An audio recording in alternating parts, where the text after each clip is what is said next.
하나님 말씀 보겠습니다. 사도행전 1장 6절에서 8절까지 말씀 같이 볼게요.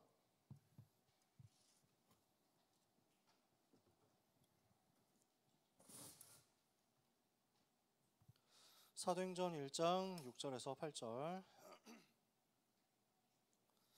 찾으셨으면 다 같이 읽겠습니다. 그들이 모였을 때 예수께 여쭈어 이르되 주께서 이스라엘 나라를 회복하심이 이때니까 하니 이르시되 때와 시기는 아버지께서 자기의 권한에 두셨으니 너희가 알 바 아니오. 오직 성령이 너희에게 임하시면 너희가 권능을 받고 예루살렘과 온 유대와 사마리아와 땅 끝까지 이르러 내 증인이 되리라 하시니라. 아멘. 오늘 받을 말씀이 사도들의 문제인데요.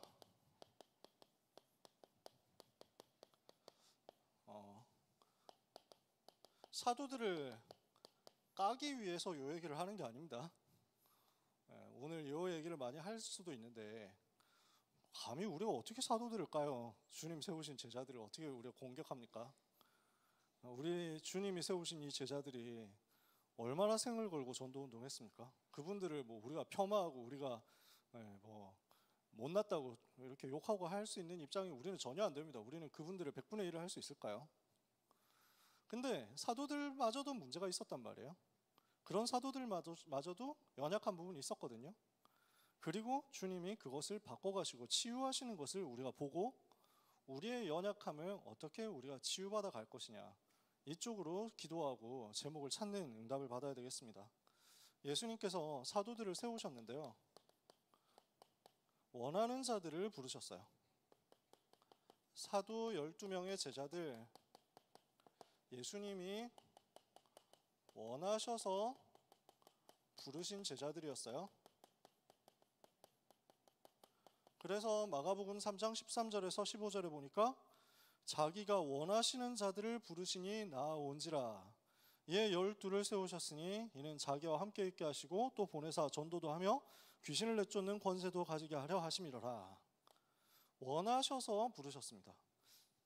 이 말은 무슨 말이냐면 여기 있는 여러분도 주님이 원하셔서 부르셨다는 겁니다. 여러분을 주님이 원하셨습니다. 그래서 옛날에 미국의 2차 대전 때인가? 1차 대전 때인가? 그래서 그 모병 포스터 있잖아요.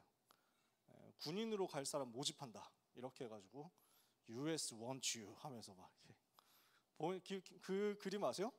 포스터에. 그래가지고 엉클쌤 모자 쓰고 그래가지고 want you. 그래가지고 하나님이 여러분을 원하셔서, 하나님이 너를 원하셔서, 하나님이 여러분을 찾으셔서 여러분 이 자리에 있는 겁니다. 저는 약한데요? 저는 모자란데요? 저는 죄가 많은데요? 저는 상처가 많은데요? 주님이 그걸 내가 몰랐네 이러면서 실수하셔서 내가 실수했는데? 어떡하지? 큰일 났는데? 발됐는데? 이러면서 하시겠어요? 우리 주님은 그렇지 않습니다. 제자들이, 사도 제자들이 부족한데요. 부족한 점 많았거든요. 부족함을 아시고 부르셨어요. 부족한 줄 아시고 일부러 부족한 사람들을 부르셨어요. 모자란 줄 아시고 일부러 모자란 사람들을 부르셨어요. 왜냐? 내가 모자라니까 주님 의지하잖아요. 내가 약하니까 더 주님 바라볼 수밖에 없잖아요. 가진 것 없으니까 모든 것 가지신 우리 주님 의지해야만 사는 거잖아요. 그래서 부르셨다니까요. 부족한데 괜찮아요. 부족한 줄 알고 부르셨어요. 원하셔서 부르셨고요, 택하셔서 부르셨습니다. 요한복음 15장 16절에 너희가 나를 택한 것이 아니오 내가 너희를 택하여 세웠다. 그게 여러분인 줄 믿으시기 바랍니다. 원하셔서 부르시고요, 무엇을 하셨냐? 공생의 3년 동안 항상 함께 하셨어요. 그리고 지키셨어요. 그리고 끝까지 버리지 않고 끝까지 사랑하셨어요. 저는 이 부분이 너무 마음에 감사해요. 나를 부르셔서 나와 함께 계시고 그리고 나를 지키고 계시고 그리고 나를 끝까지 버리지 않으시고 사랑하신다. 요한복음 13장 1절에 보니까 예수님께서는 세상에 있는 자기 사람들을 사랑하시되 끝까지 사랑하시니라. 여러분을 그때는 사랑했는데 지금은 아니야 라고 하시지 않습니다. 끝까지 사랑하시고 붙잡고 계시고 돌보고 계십니다. 사람의 사랑은 약해가지고 변하기도 하고요, 약해지기도 하고요, 흔들리기도 합니다. 하나님의 사랑은 변하지 않고 하나님의 사랑은 없어지지 않고 하나님의 사랑은 동일하게 지금도 붙잡고 있습니다. 연약한 인간 사랑, 세상 사랑이 아니라 완전하신 하나님의 그 사랑이 나를 잡고 있기 때문에 우리는 요동할 게 없습니다. 요한복음 17장 11절 12절에 보니까 예수님께서 이렇게 기도하시죠. 주여, 이제 나는 더 세상에 있지 아니하오나 그들은 세상에 있사옵고 나는 이제 아버지께로 가옵나니 거룩하신 아버지여, 내게 주신 아버지의 이름으로 그들을 보존하사 우리와 같이 그들도 하나가 되게 하옵소서. 내가 그들과 함께 있을 때 내게 주신 아버지의 이름으로 그들을 보존하고 지켰나이다. 그 중에 하나도 멸망하지 않고 다만 멸망의 자식뿐이오니 이는 성경을 응하게 함이니이다. 멸망의 자식 한 사람, 성경을 응하게 해야 되기 때문에 멸망의 자식으로 예비되어 있는 한 사람 가룟 유다를 빼고 모든 제자들을 주님이 붙잡고 끝까지 보존하고 지키셨다는 거예요. 여러분은 끝까지 하나님이 보존하고 지키실 하나님의 자녀입니다. 이거 붙드시라는 얘기예요. 주님이 원하셔서 여러분을 제자로 부르셨고요, 세우셨고요, 함께 하시고 지키시고 버리지 않고 끝까지 사랑하시고 보존하십니다. 그리고 주님이 공생의 기간 지나면서 십자가와 부활을 깨닫게 하시고 이것을 체험하게 하셨죠. 그리스도께서 나를 위해서 피 흘려 죽으심으로 나의 모든 문제를 해결하셨구나 하는 것을 보게 하셨어요. 그리고 이것을 체험한 제자들을 따로 부르셔서 부활 이후에 40일 동안 집중하시면서 그들과 함께 계시고 하나님 나라의 미션을 주셨습니다. 사도행전 1장 1절에서 5절까지의 내용이 이거죠. 데오빌로에 내가 먼저 쓴 글에는 무릇 예수께서 행하시며 가르치시기를 시작하심부터 그가 택하신 사도들에게 성령으로 명하시고 승천하신 날까지 이를 기록하였노라. 그가 해 받으신 후에 또한 확실한 많은 증거로 친히 살아계심을 나타내사 40일 동안 그들에게 보이시며 하나님 나라의 일을 말씀하시니라. 사도와 같이 모이사 그들에게 분부하여 이르시되 예루살렘을 떠나지 말고 내게서 들은 바 아버지의 약속하신 것을 기다리라. 요한은 물로 세례를 베풀었으나 너희는 몇 날이 못되어 성령으로 세례를 받을 것이니라. 이것을 답으로 다 주셨어요. 40일 동안. 그러면 주님이 직접 세우시고 주님이 계속 같이 지내시고 주님이 계속 훈련시키시고 부활하신 이후 승천하실 때까지 계속 같이 계시면서 집중하시고 세우셨던 그 제자들이 완벽했겠네요? 그 제자들이 실수 하나도 안 했겠네요? 그 제자들이 한 번도 안 넘어졌겠네요? 제가 지금 무슨 얘기를 하려고 할 것 같습니까, 여러분? 우리는 우리의 넘어짐 때문에, 우리의 연약함 때문에, 우리의 실수 때문에, 우리의 부족함 때문에 너무 많이 쉽게 좌절하고 자신을 미워하고 자신을 향해서 낙심합니다. 실망합니다. 나는 안 된다 이렇게 생각할 수도 있습니다. 한계에 부딪혀서 그게 내 수준이다, 내 틀이다 하고 자신을 가둬버리기도 합니다. 그게 맞냐는 거예요. 우리가 부족해가지고 훈련을 제대로 못 시켜서 여러분이 그렇게 됐습니까? 우리가 좀 더 사역을 잘했으면 여러분이 안 넘어졌을 텐데, 우리 교역자들이 부족해가지고, 우리 교회가 부족해가지고, 시스템이 너무 모자라가지고 여러분을 방치해가지고 여러분이 망가졌습니까? 부족한 것도 맞는데 확실한 건 저는 많이 부족하거든요. 근데 제가 무슨 얘기를 하냐면, 그럼 완벽한 시스템 속에 있으면 안 무너져요? 완벽한 훈련 속에 있으면 실패 안 해요? 완벽하게 케어를 받으면 연약하지 않아요? 아니라는 거예요. 주님이 하신 제자 훈련보다 더 우리가 완벽하게 할 수 있겠어요? 주님이 해주신 그 전도 훈련 시스템보다 우리가 더 확실하게 할 수 있겠어요? 아니잖아. 그러면 주님이 직접 세우시고 훈련시키신 그 제자들 중에서도 넘어지는 사람 나오고 실수하는 사람 나왔는데 하물며 우리겠느냐라는 거예요. 더 완벽하게 더 잘하면 되느냐? 더 잘해야겠지, 더 완벽하게 해야 되겠지. 그러나 우리의 포커스는 거기 있지 않다는 얘기예요. 우리는 무엇을 집중해야 되느냐? 넘어질 수 있다. 누구든지 실수할 수 있다. 누구든지 연약할 수 있다.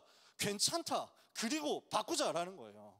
발견했어요? 연약함 발견했어요? 모자람 발견했어요? 무능함 발견했어요? 부족함 발견했죠? 그러면 그 속에서 언약 붙잡고 새로 시작해라. 괜찮다. 지금 바꾸면 된다는 거예요. 사도들조차도 문제 있었다니까요. 아직도 연약하고 부족했어요. 주님이 직접 훈련시키셨는데 연약하고 부족했어요. 그래서 끝까지 주님이 바꾸시는 거예요. 지금도 바꾸시는 거예요. 오늘 여러분은 각인 바꾸는 응답을 받으시기를 바랍니다. 각인이 바뀌어야 된다. 지금 제자들이 예수님께 무슨 질문을 했습니까? 그래서 제자들이 지금 승천 직전에 40일 동안 훈련받고 마지막 미션 다 받았는데 그 제자들의 마지막 질문이었단 말이에요. 40일 집중 이후에 나온 제자들의 질문입니다. 지금 제자들은 마지막 질문을 하는 상황입니다. 예수님은 승천하시기 직전 마지막 이 시간을 지금 제자들과 같이 계시는 겁니다. 근데 제자들이 무슨 질문을 했냐면요, 주께서 이스라엘 나라를 회복하심이 이때니까. 이게 지금 제자들에게 깊이 각인된 거란 말이에요. 맞냐? 틀렸다고는 말 못하겠죠. 이스라엘 나라를 어떻게 하면 회복할 수 있습니까? 자기 나라를 사랑하는 거잖아요. 이스라엘 나라를 회복하는 것이 언제입니까? 지금이 이스라엘 나라 회복할 때입니까? 이스라엘 나라와 자기 동포, 동족들에 대한 사랑이겠죠. 그것을 우리가 비하할 수 있습니까? 그것을 우리가 폄하할 수 있습니까? 로마에 속국된 현실이 너무 안타깝고 그 속에서 고난당하는 현실이, 고난당하는 민족이 너무 안타깝겠죠? 이걸 보고 마음의 안타까움과 한을 가지고 질문하는 거예요. 이제는 회복할 때가 됐습니까? 언제 우리가 로마의 속국에서 해방될 수 있습니까? 틀린 질문이라고 할 수는 없잖아요. 당시에 로마 제국이 얼마나 많이 속국민들을 억압했느냐, 압제했느냐 기록에 다 남아 있습니다. 로마인 이야기를 읽어보면, 시오노 나라미가 쓴 로마인 이야기를 제가 다 읽어봤거든요. 읽어보면 로마라는 나라는 너무너무 좋은 나라, 너무너무 훌륭하고 깨끗한 나라, 너무너무 합리적이고 법적으로 아주 통치를 잘하는 나라 맞거든요. 맞는데 2000년 전 수준으로 생각했을 때 엄청난 나라예요. 지금도 로마의 시스템에서 우리가 배워가지고 쓰는 게 많다니까. 근데 그 엄청난 좋은 훌륭한 법치 시스템은 딱 로마 시민 한정이에요. 로마 시민이 아닌 속주민, 속국의 사람들에게는 전혀 해당 사항 없습니다. 심심하면 가서 괴롭히고, 심심하면 가서 좁혀고, 기분 나쁘다고 좁혀고, 기분 나쁘다고 가두고, 재산 몰수하고 아무 상관없어. 아무도 그걸 뭐라고 할 수가 없어. 그렇게 괴롭힘 당하는 게 지금 이스라엘 현실이었거든. 너무 마음이 아픈 거예요. 어떻게 하면 로마를 쓰러뜨릴 수 있겠습니까? 어떻게 하면 우리나라는 회복되겠습니까? 맞는 말인데 그 정도 가지고는 할 수 없다는 거예요. 왜냐? 하나님의 의도는, 하나님의 관심은, 우리 주님의 목표와 계획은 세계 복음하니까, 전 세계를 살리는 거니까. 우리 속에 각인된 것이 뭡니까? 우리에게 와 있는 진짜 문제가 뭡니까? 이 땅의 진짜 문제가 뭡니까? 로마가 진짜 문제냐고요. 이스라엘 사람들에게 로마의 억압이, 강대국 로마의 압제가, 강대국 로마의 제국주의적 폭력적 침략이 문제입니까? 맞는데 진짜 문제 아니라는 거예요. 진짜 문제는 어디 있어요? 하나님 떠난 거란 말이에요. 진짜 문제는 어디 있어요? 죄에 빠진 거예요. 이 땅의 진짜 문제는 뭐예요? 미국이 잘못했냐? 중국이 잘못했냐? 유럽이 잘못했냐? 유럽의 제국주의 나라들이 잘못했냐? 일본 제국주의가 잘못했냐? 그게 맞는데 틀린 거라니까? 진짜 문제는 뭐다? 하나님 떠나서 죄에 빠진 인간이 사탄에게 잡힌 거예요. 그게 이 땅의 진짜 문제라고. 모든 사람은 그 진짜 문제 속에 있습니다. 그래서 모든 나라에 그리스도가 필요합니다. 모든 사람에게 그리스도가 필요합니다. 그러니까 진격의 거인 보라고 얘기하는 이유가 이거라니까. 안 본 사람을 위해서 내가 스포일러를 못해. 근데 본 사람은 알아들을 거야. 여기에도 저기에도 필요한 건 그리스도밖에 없어. 이 땅에도 저 땅에도, 이 섬에도 저 대륙에도 필요한 건 오직 그리스도밖에 없어. 왜냐? 누구도 옳지 않아. 누구도 완벽하게 옳고 누구도 완벽하게 틀리고 이렇지 않아. 서로 자기 생각한다니까. 서로 자기 계획이라니까. 서로 자기의 관심을 가지고 자기의 방법대로 최선 다한 거라니까. 근데 이 땅의 문제는 갈수록 더 심해져. 이유가 뭐예요? 사탄이 활동하니까. 그 사탄의 권세를 이길 길이 없다고.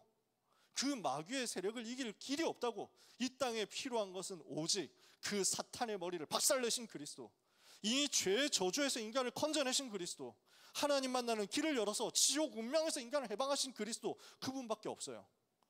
그분이 오셔서 죄 없이 죄인인 우리 모두를 대신해서 죽으심으로 말미암아 우리가 하나님께로 나아갈 수 있는 새롭고 산 길이 열린 거예요. 그 복음이 전 세계에 필요하다. 그 복음이 전 세계에 증거되어야 전 세계가 산다. 이스라엘 나라 회복하려면 어떻게 해야 됩니까? 로마 나라를 쓰러뜨려야 되겠지. 로마 나라 그냥 쓰러뜨리고 힘 다 빼주면은 그럼 이스라엘 나라도 로마 나라도 평화롭게 살 수 있을까요? 전쟁을 해가지고 이스라엘 나라가 로마 나라를 쓰러뜨리고 어느 정도 화해 조약을 맺으면 그 다음부터 로마하고 이스라엘은 안 싸울까요? 로마 사람들이 이스라엘한테 만약에 역으로 공격당해가지고 이스라엘이 아주 통쾌하게 로마를 무너뜨리고 나면, 로마 나라를 이제 깨트리고 나면 그 다음에 어떤 일이 벌어질까요? 로마에서 이스라엘 군인들 때문에 죽은 우리 가족들, 내 아들이 이스라엘 사람한테 죽었어 이럴 거 아니에요? 우리 아버지가 이스라엘 사람한테, 저 유대인들한테 잔혹하게 학살당했어 이럴 거 아니에요? 지금 로마 사람들이 이스라엘 그렇게 했으니까 이스라엘 거기에 대해서 원한을 부득부득 갖고 있거든. 그거 없애야 되거든. 복수해야 되겠거든. 복수하고 나면 어떻게 돼? 이번에는 로마 사람들이, 이번에는 이스라엘 사람들에게 저기를 표출할 거 아니에요? 끝나겠어요? 안 끝나요. 계속 반복된다니까. 용서할 수 있습니까? 용서 못해요. 인간 스스로 용서 못한다니까. 네가 뭔데 용서하냐 이럴걸? 내가 잘못했다 용서할게 이러면은 이 나라 사람들이, 그래서 로마 사람이 이스라엘 사람 보고 야 우리가 잘못했다 미안하다 용서해달라고 하면은 그 용서를 내가 왜 받아야 되냐? 죽은 우리 아버지가 돌아와? 하면서 막 이러겠지? 반대쪽에서는 네가 뭔데 로마 대표해서 용서하냐 이러겠지? 네가 용서를 할 처지냐고 뭐 이런 얘기를 하겠지? 수많은 얘기들이 나온다니까. 야 우리는 정당했어. 우리가 그때 이스라엘한테 테러 당한 거 기억 안 나? 그러니까 로마 사람들이 얼마나 죽었는데 우리는 정당한 보복을 한 거야 이러면서 이쪽에서 얘기하겠지. 저쪽에서는 또 봐라 진정성 없다 이러면서 얘기하겠지. 2000년 전에 그랬는데 지금도 똑같아요. 그렇잖아. 이 땅에 필요한 건 뭐냐고. 진정한 그 사람들의 사과가 이 땅에 필요해요? 아니라니까. 배상이 필요해요? 필요하겠지. 필요하면 해줘야지. 근데 그게 진짜 문제가 아니고 진짜 해답도 아니라고. 모든 사람에게 그리스도가, 모든 땅의 그리스도가, 모든 현장의 그리스도가, 그래야만 이 모든 흑암의 한계를 넘어선다고. 사탄의 권세와 그 사탄이 가져다주는 재앙과 저주와 증오와 모든 전쟁에서 빠져나온다고. 그래서요, 예수 그리스도는 우리의 평화가 되시는 겁니다. 그리스도만이 우리의 진짜 평화예요. 그래서 진격고 본 사람들은, 야 이제 더 이상 말 안 할게. 진짜 너무 말 많이 해가지고. 본 사람들은 그렇게 이해하시면 되고 안 본 사람 상관없어. 내가 보라고 얘기를 하는 거 아니야 여러분한테. 내가 지금 진격거 장사하는 거 아니거든. 보라고 얘기하는 거 아니야. 비록 내가 진격거 티셔츠를 선물로 받아가지고 언젠가 내가 입고 나오리라 하고 생각을 하고 있지만, 자유의 날개를 등에 지고 나오겠다고 생각을 하고 있지만, 그러나 그렇다고 여러분이 다 봐야 된다 얘기는 아니야. 보면 성경에 에베소서 2장이 이렇게 돼 있어. 그는 우리의 화평이신지라 둘로 나누어진 것을 하나 되게 하기 위해서 중간에 막힌 담을 헐어버리셨다. 그리스도만이 담을 헐어버리시는 분이에요. 그리스도만이 진짜 벽을 무너뜨리신다고. 그리스도만이 전 세계를 살리는 유일한 해답이라고. 이거 붙잡아라. 그 그리스도가 필요하고 그리스도만이 유일한 답이라는 것이 각인되지 않으면 또 자꾸 과거의 수준으로 돌아가서 누가 맞냐 누가 틀리냐 이거 하고 있을 거거든. 그럼 계속 싸운다고. 이해가 돼요? 그 각인 바꾸라고. 그래서 예수님은 오직 그리스도 비밀을 가지고, 오직 그리스도 복음 가지고 전 세계 살려라. 마태복음 28장에 모든 민족에게 가서 제자 삼고 복음 전해서 살려라. 마가복음 16장에 만민에게 가서 복음 전해라. 사도행전 1장 8절. 이 질문 들으신 후에 대답하시잖아요. 때와 시기는 아버지께서 자기의 권한에 두셨으니 너희가 알 바 아니요 오직 성령이 너희에게 임하시면 너희는 권능을 받고 예루살렘과 온 유대와 사마리아와 그리고 땅 끝까지 이르러 내 증인이 되리라. 땅 끝까지 가서 그리스도의 증인 되도록 만드시는 것이다. 우리의 방향은 어디 있어야 됩니까? 세계복음화다. 우리의 그릇은 어디로 향해야 됩니까? 세계복음화. 이것이 여러분의 각인되기를 예수님의 이름으로 축복합니다. 우리의 각인은 뒤집어져야 됩니다. 오직 세계복음화가 각인되도록. 내 나라, 내 민족, 내 동포, 내가 아는 사람, 이것을 넘어서서 전 세계를 마음에 품어라. 모든 민족을, 땅끝을, 만민을 마음에 품어라. 하나님은 그때 여러분에게 응답의 진정한 문들을 여실 것을 믿으시기를 바랍니다. 이렇게 해서 성령 받고 복음 전하기 시작하는데 또 이게 나오는 거예요. 뿌리가 안 바뀐 거야. 그러니까 사건 생기니까 과거로 자꾸 돌아가려고 해요. 주님이 직접 세우신 제자들이고 주님이 직접 훈련시키신 제자들인데 이런 부분이 나온단 말이지. 어떤 사건이 벌어집니까? 이방인 로마 사람 고넬료가 복음을 받고 돌아옵니다. 이방인 로마 사람 고넬료 군인인데 이 사람이 복음 받고 하나님 자녀 되는 기적적인 일이 중요한 순간 응답의 사건이 벌어졌습니다. 사도행전 10장 1절 48절. 그런데 이 사건을 두고 어떻게 해석을 해야 되느냐? 땅 끝까지 증인되라고 모든 민족 살리라고 하나님이 우리에게 명령하셨는데 이게 드디어 성취되는구나. 드디어 모든 민족이 살아나는 그 응답의 시간표가 열리는구나 라고 즉각적으로 빨리 반응을 해야 되는데 율법이 먼저 나오는 거야. 사건이 보이니까 뿌리 깊은 율법 기준이 먼저 튀어나온다고. 뿌리 깊이 있는 것이 우리의 기준이고 우리의 표준인데 자꾸만 이 기준이 율법의 과거의 것에 잡혀가지고 뭐는 맞고 뭐가 틀리냐 이거 나오는 거지. 그래서 이게 내 틀이거든요. 이게 세상에서부터 전달받고 계속 교육받은 옛날부터 있었던 뿌리 깊은 창세기 3장의 것 이거거든요. 이게 내 틀이 되고 내 기준이 되어가지고 이걸 가지고 판단하고 이걸 가지고 정죄하는 게 자꾸만 우리에게 튀어나온단 말이에요. 아니 왜 이방인인 집에 가서 밥을 먹었냐 이렇게 나오는 거죠. 고넬료에게 복음을 전한 베드로를 불러가지고 이방인 집에 가서 밥 먹고 교제하고 할례받지 않은 사람한테 복음 얘기하고 이랬다고요? 할례받지 않은 사람한테 세례를 줬다고요? 그거 율법적으로 틀린 거잖아요. 어떤 일 뭐 어떻게 된 거예요? 설명 좀 해보세요 라고 공격하고 나왔단 말이지. 그러니까 세계복음화가 마음에 담기고 다민족 살리는 전도운동이 마음에 담겨야 되는데 뿌리가 자꾸 율법이고 뿌리가 자꾸 선민사상인 거야. 구약의 율법에는 분명히 그렇게 되어 있었으니까 빠져나와야 되거든. 그래서 우리는 어디로 가야 되냐면요, 사도행전 1장 8절 주님의 소원에 대한 민감함이 우리에게 있어야 됩니다. 주님이 명령하신 것에 대한 영적인 민감함을 가져라.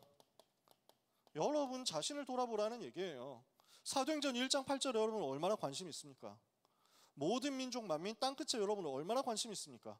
237 나라 5천 미전도 종족에 얼마나 관심이 있습니까?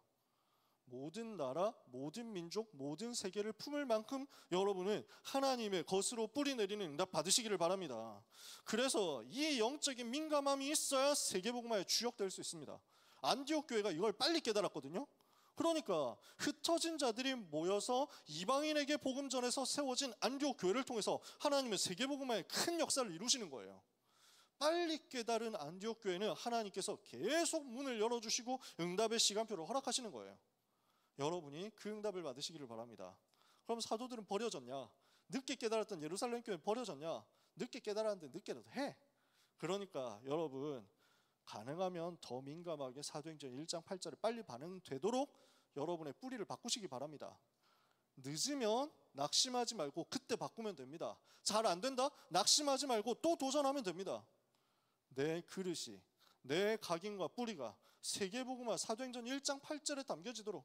그래서 안디옥 교회가 받았던 그 응답이 나에게 임하고 이것을 놓쳤다가 나중에 갱신한 그 응답이 그래도 나에게 또 임해서 나도 세계를 향해서 뿌리를 내리고 갱신할 수 있도록, 그래서 세계복음화 열매 맺을 수 있도록 바꾸는 응답 받아야 되겠습니다. 세 번째, 체질 바꿔라. 이게 무슨 말입니까? 우리는 사건이 생기면 또 과거로 돌아갈 수 있거든요. 당황하면 또 과거로 돌아간단 말이에요. 무슨 일이 벌어졌냐? 베드로는 어떤 사람입니까? 고넬료에게 복음을 전했던 당사자입니다. 로마 사람도 복음 받으면 하나님 자녀되고 성령 임하시는구나 하는 것을 체험했던 당사자입니다. 그리고 사도행전 15장에서 중요한 결정을 할 때 증인이 되었던 사람이 베드로입니다. 그러니까 베드로는 응답받은 증인이에요. 사도행전 10장에서 고넬료에게 복음을 전해서 이방인도 복음 받으면 산다라는 것을 확인했고요. 그러고 나서 이방인들이 복음 받고 살아나는 사도행전 13장, 14장 전도운동이 일어났죠. 바울을 통해서. 바울과 바나바가 전도운동하면서 갈라디아 지방에서 이방인들이 많이 복음 받고 일어났단 말이에요. 근데 이걸 듣고 유대에서 온 어떤 유대인 신자들이, 유대교 출신 신자들이 이방인들에게 가서 소문을 퍼뜨리는 거지. 얘기를 하는 거지. 야, 예수 믿는다고 구원받는 게 아니라 뭘 지켜야 구원받는 거야 라고 얘기를 합니다. 지금도 그렇습니다. 지금도 똑같이 그렇게 얘기합니다. 인터넷 댓글 보면 기독교 욕하는 사람들 중에 상당수가 그렇게 욕할 겁니다. 이렇게 나쁜 짓 해놓고도 예수만 믿으면 천국 간다고 하겠지? 뭐 이러면서 막 이렇게 비난을 하고 욕한다니까요. 야, 착한 일 한다고 지옥, 착한 일 해도 예수 안 믿었다고 지옥 가고, 아 그렇게 나쁘게 살고 진짜 못된 짓 다 했는데 마지막에 예수 믿었다고 천국 가는 게 말이 되냐? 기독교 미친놈들, 이렇게 공격합니다. 여러분은 그런 걸 보고 어떻게 생각하시는지 모르겠는데 성경은 분명히 얘기합니다. 눈에 보이는 죄, 눈에 보이는 선함, 훌륭함, 이것보다 더 깊은 것도 있다는 거죠. 인간은 태어날 때부터 죄인입니다. 하나님 떠난 채로 살아갑니다. 올바르다, 훌륭하다, 하나님 앞에 내세울 수 있는 것 단 하나도 없습니다. 그러면 깨끗하게 살면 천국 가고, 그러면 깨끗하지 않게 살면 지옥 간다 라고 했을 때 깨끗한데요 라고 말할 수 있는 사람이 지구상에 누가 있습니까? 생각으로 범죄한 것, 마음으로 범죄한 것, 감정적으로 누군가를 미워한 것, 이미 그 자체가 살인의 시작인데요. 사람 죽인 건데요. 그 어느 누가 완벽하고 그 어느 누가 깨끗할 수 있습니까? 이 땅에는 단 한 사람도 완벽한 사람이 없습니다.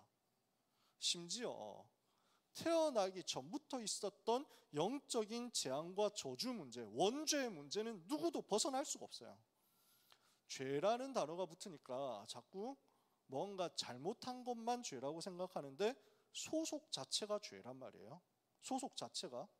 그러니까 우리 6.25 전쟁할 때 북한 인민군들이 우리 국군에 대해서 굉장히 학살도 하고 뭐 이렇게 공격도 많이 하고 했단 말이지. 그럼 이런 많은 일들을 하고, 심지어 전쟁하면서 그냥 사람 죽이잖아, 이런 일들을 하고 했던 거. 그러면 그 사람들이 되게 나쁜 놈들이어서 그랬습니까? 정말 아주 치사하고 더러운 놈들이어서 그렇게 했습니까? 시키는 대로 한 거야. 근데 그 시키는 대로 하는 게 나라에 대한 충성이라고 생각하고 한 거야. 그들의 문제점은 거기에 소속되어 있었다는 거야. 거기에 소속되었기 때문에 이 일들을 저지른 거야. 그걸 보고 원죄라고 합니다. 내가 어디에 있느냐?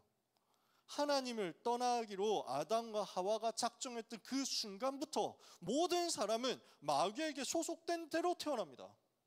마귀에게 잡혀있는 채로 살아갑니다. 그러니까 그 소속 안에서는 아무리 노력하고 아무리 애쓰고 아무리 바르게 살아도 하나님께로 갈 수가 없습니다. 소속 자체가 마귀한테 있는데요. 이 땅의 문제는 그걸로 해결 안 됩니다. 오직 그리스도로만, 사탄과 죄와 지옥 권세 해결하신 그리스도로만 그 소속에서 빠져나올 수 있고요. 거기에서 빠져나와야만 그때부터 진정한 응답이 열리는 거지.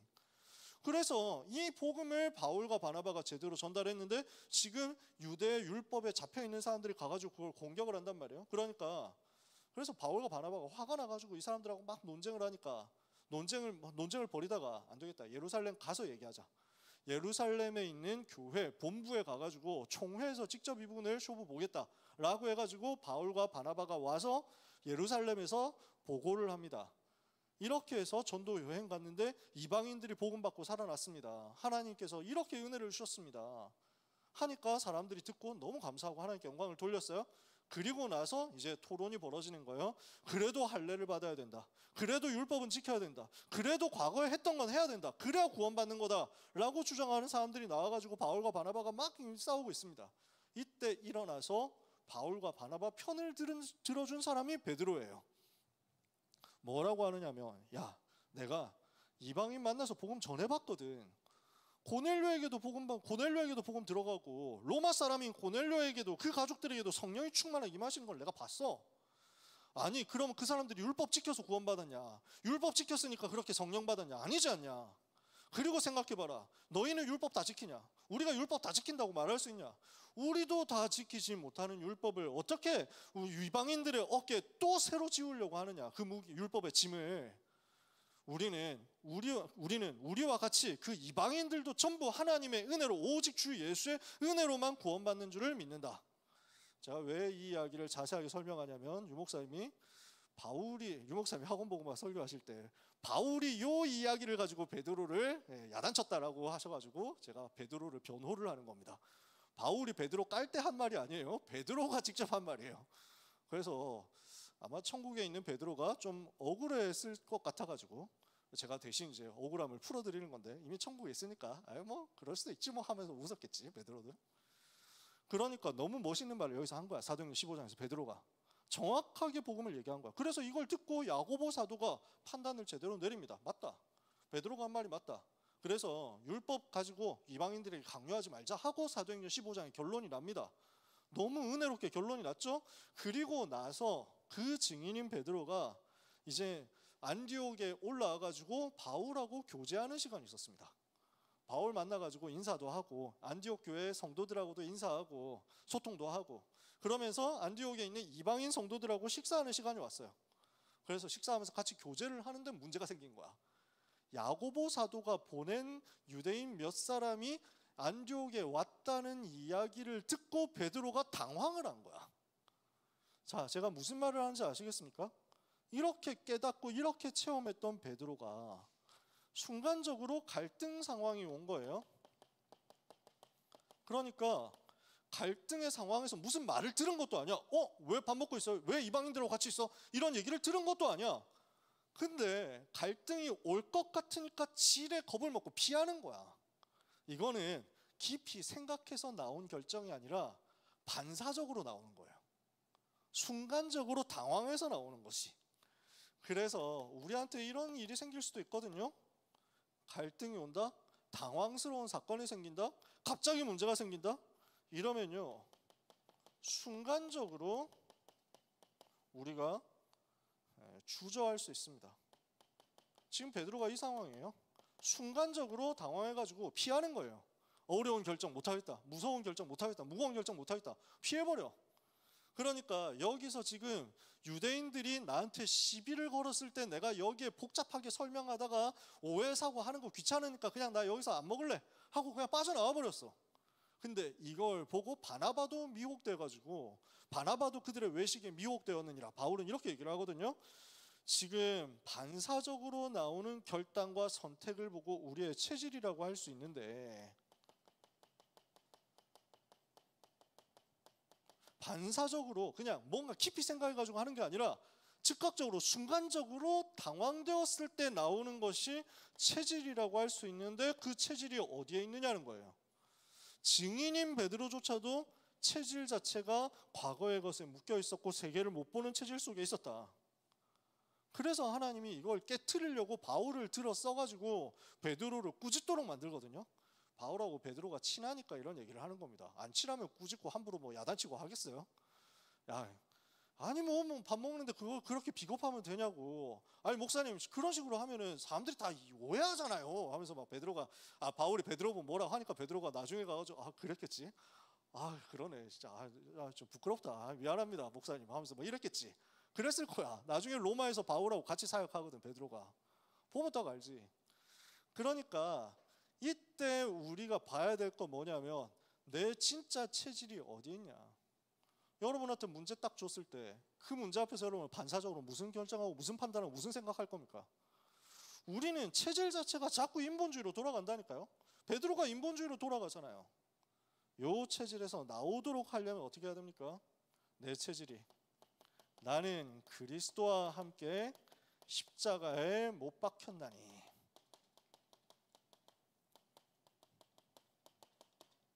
우리는 우리의 체질이 여기로 가도록 만드는 것입니다.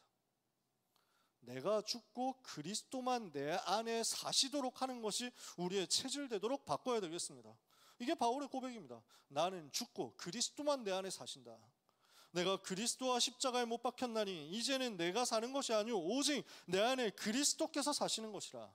이제 내가 육체 가운데 사는 것은 나를 사랑하사 나를 위하여 자기 자신을 버리시는 하나님의 아들을 믿는 믿음 안에서 사는 것이라. 율법에 대해서 내가 죽은 것은 그 율법을 내가 주장할 것 없도록 그리스도께서 나의 모든 연약함과 부족함을 아시고 대신 죽으셨고 율법의 모든 의를 내게 대해서 완성하셨기 때문에 나는 더 이상 뭐가 맞다 뭐가 틀렸다 가지고 다른 사람을 정죄하고 판단하는 입장에 서지 않는다.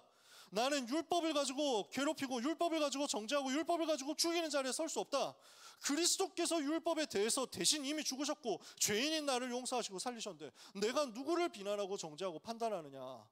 율법의 의가 아니라 하나님의 은혜로 말미암아 오직 그리스도를 믿음으로 구원받는 것이다. 그리스도께서 모든 것을 완성하셨고 그 그리스도만 내 안에 계시고 나는 그리스도와 함께 십자가에서 죽었다. 내가 죽었어요. 나라는 것이 없어요. 그게 내 체질이에요. 그게 바울이 고백하는 바울의 체질이에요. 이게 지금 갈라디아서 2장에 일어난 바울이 인용한 이야기들이에요. 우리는 어디로 가야 되느냐? 자꾸만 나라는 것이 없어지고 그리스도가 오직이 되도록, 이것이 내 체질되는 응답 받아야 되겠습니다. 우리의 각인은 어디에 있어야 되느냐? 전 세계. 우리의 뿌리는 어디에 있어야 되느냐? 성령 인도받는 영적인 민감함에. 우리의 체질은 어디에 있어야 되느냐? 오직 그리스도, 오직 복음에. 끝까지요.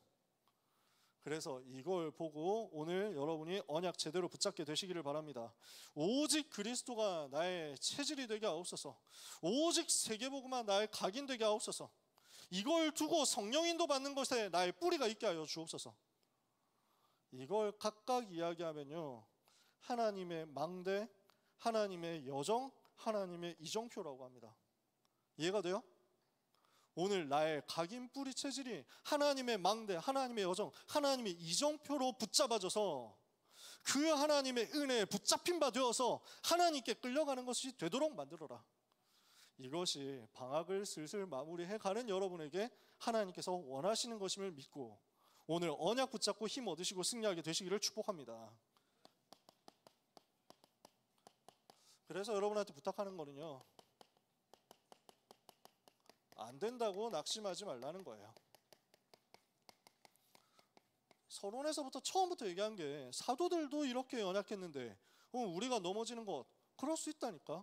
우리가 연약한 거 그럴 수 있다니까. 주님이 아신다고요.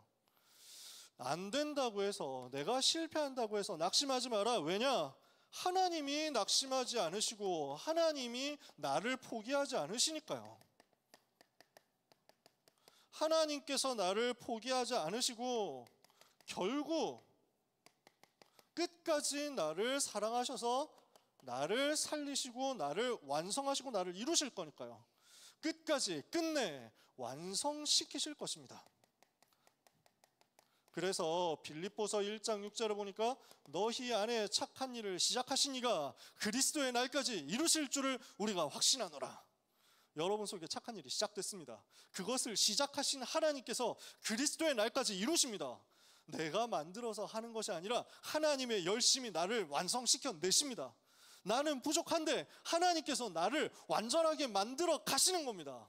그러니까 하나님이 처음부터 부족한 사람을 불러가지고 바꾼 역사가 성경에 계속 나오잖아요. 아브라함이 처음부터 완벽했습니까? 불신앙 많이 하고 흑역사 많이 찍었는데요. 근데 그 아브라함을 하나님이 뒤집어가지고 믿음의 조상으로 바꾸신다니까. 야곱이 얼마나 잔머리 많이 굴리는 사람이었습니까? 근데 그 잔머리 굴리는 인본주의 쓰는 야곱이라는 사람을 하나님께서 하나님의 열심으로 바꿔내시거든. 하나님이 하신다고요. 다윗이 완벽했습니까? 아니었잖아요. 실수 많이 했잖아요. 그 다윗을 그리스도의 조상이 되도록 바꾸신 것이 우리 주님이십니다. 연약해서 넘어져 있던 엘리야를 이끌어내서 끄집어내서 호렙산에서 하나님의 언약 붙잡게 하시고 바알에게 무릎 꿇지 않은 7천을 찾게 하신 것이 우리 주님이었습니다. 베드로가 얼마나 실수 많이 했습니까? 연약한데 모자란데 실수하는데 주님을 3번이나 부인하기까지 했는데 그럼에도 불구하고 베드로를 끌어써서 세계복음하는 그 자리까지 갖다 세우신 분이 우리 하나님이시다. 하나님은 실수하지 않으십니다. 그 하나님이 끝까지 여러분을 돌보고 계십니다. 그 하나님이 끝까지 사도들을 책임지셨고 끝까지 사도들을 각인뿌리 체질을 바꿔가지고 세계복음하는데 합당한 사람으로 만들어내셨다니까요. 우리가 여기서 사도들이 실수한 부분을 얘기했습니다. 그러면 그 사도들이 그 실수 속에서 그냥 버림받았습니까? 사도들이 실수 속에서 끝났습니까? 아니에요. 성경에 자세하게 기록 안 되어서 그렇지 교회 역사에 다 남아있어요. 이 사도들 중에서 제일 먼저 이스라엘 땅에서 순교했던 야고보 사도를, 사도행전 12장에서 이미 순교했던 야고보 사도를 제외하고 모든 사도들은 전부 다 세계복음하러 해외 연장 나가서 다민족 살리다가 순교했어요. 다 다민족 현장에 있었어. 전부 세계복음 품고 응답받고 인도받았어. 제일 멀리 갔다고 하는 사람이 전설에 따르면 도마입니다. 사도 도마는 인도까지 가서 복음 전하다가 순교했다고 얘기를 하고 있습니다. 그렇게 멀리까지 가서 땅끝까지, 각자 자기의 땅끝까지 가서 복음 전한 사람들입니다. 처음부터 완벽했냐? 아니었어요. 주님이 바꾸셨어요. 그런 주님이 여러분도 바꾸실 수 있다. 똑같이 우리를 사랑하시고 똑같이 우리를 인도하신다는 것을 여러분 붙잡으시기를 주님의 이름으로 축복합니다. 그러면 벽에 부딪힐 때 어떻게 해야 됩니까? 우리의 연약함에 부딪힐 때 어떻게 해야 됩니까? 우리의 각인 뿌리 체질이 우리의 과거가 우리를 막고 있는 것처럼 할 때 우리는 어떻게 해야 됩니까? 그때 우리는 또다시 복음으로 돌아가면 됩니다. 내가 실수했을 때 어떻게 해야 됩니까? 또 복음으로 돌아가라. 또 그리스도께로 돌아가라. 내가 넘어졌을 때, 내가 죄를 지었을 때, 내가 실수했을 때 또 그리스도를 붙잡는 겁니다.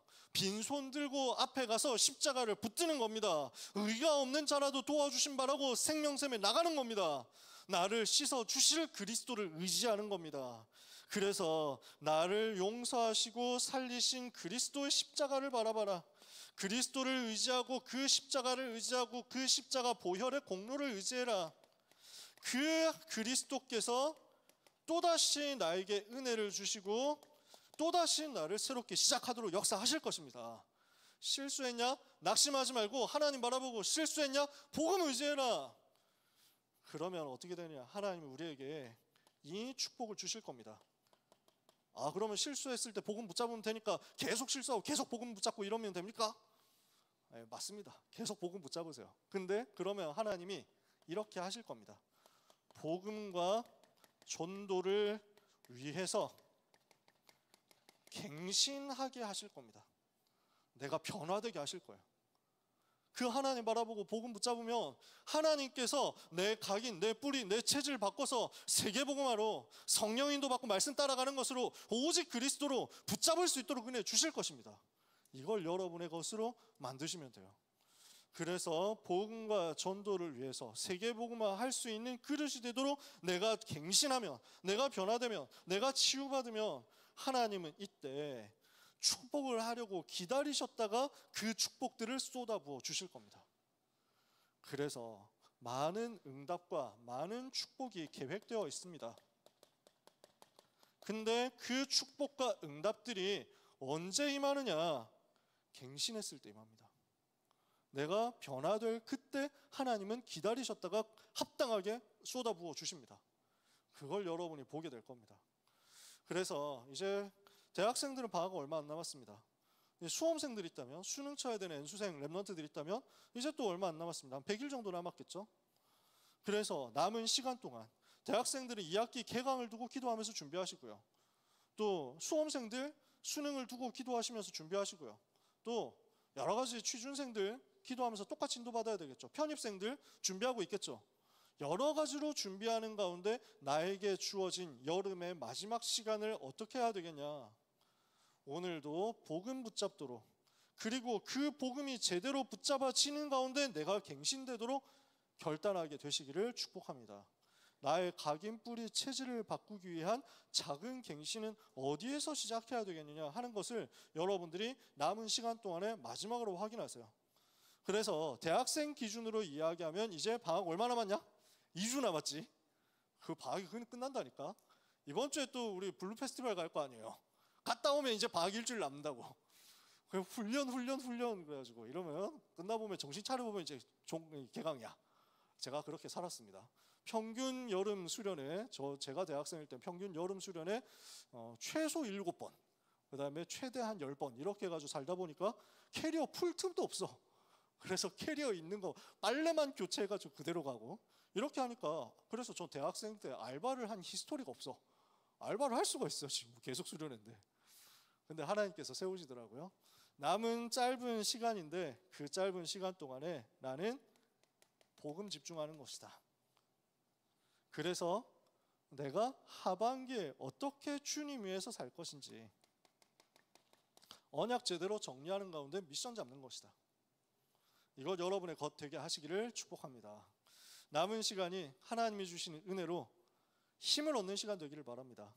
오늘 하루 종일 살아서 역사하는 하나님의 말씀 붙잡고 새 힘을 얻는 가운데 이번 주간 모든 응답의 문들이 미리 열려지고 그 응답의 길들이 미리 보이는 축복이 있게 되기를 예수 그리스도 이름으로 축복합니다. 기도하겠습니다. 하나님 감사합니다. 사랑하는 대학군 모든 랩런트들이 우리 주님 더 사랑하게 하시고 각인 뿌리 체질을 세계복음화 위하여 바꾸게 하시며 세계를 마음에 담고 오늘을 살며 주님을 위하여 살기 위하여 갱신하는 축복받게 하여 주옵소서. 남은 방학의 모든 마무리를 우리 주님 바라보면서 하게 하여 주옵시고, 영적 집중 회복하는 가운데 하반기 미션 찾아내는 축복 있게 하여 주옵소서. 예수 그리스도 이름으로 기도합니다. 아멘.